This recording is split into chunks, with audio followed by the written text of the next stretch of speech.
Hi, my name is Darren from ADJD, and we're the team that seeks to demystify that sometimes confusing world of international tax. And today we have the honor and privilege of a great conversation with Karen. Karen, could you please introduce yourself? Hey, Darren, thank you so much. My name is Karan Thavrani.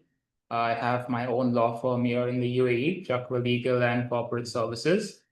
I am an Indian qualified lawyer, and I was born and brought up in Dubai. I grew up in India, and then I came back to Dubai. So I've been in Dubai for a while to know the areas of work. I am a DIFC qualified lawyer, and with will registrations, one of the jurisdictions to register is DIFC. And with this DIFC registration, that enables me to help clients get their will registered in the DIFC.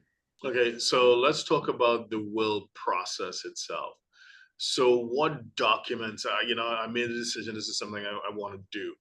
What documents does a client need to bring to you in order to make this happen? Does it need to be in person or could it be over Zoom or Teams or, what does that look like? So documents can be sent through email. I don't need to see them in person. It should be clear scanned copies so that all four sides of the document are visible. The identification documents are the Emirates ID, passport, and residence visa. In case there's individuals on the will that do not have Emirates ID, then just the passport copy is fine. I require the current residence address in one line because that would also go in the will.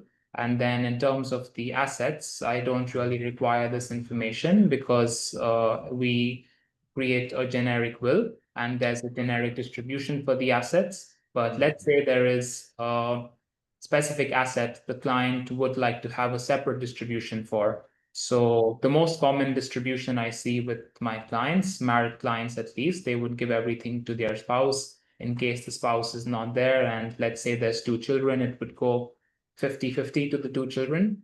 But let's say there's one property which the testator, let's assume it's a husband, so he wouldn't want to give this to his wife in the first instance. He would want to give this directly to his children. Let's say he would want to give it to his first child 100%. So we then mention this particular asset, all of the details on the will, and we say for this property, this is what the distribution should be, and it should go to this one child as 100%. In case the child is not there, then we can also keep backup the way we do in the normal distribution clause on the will.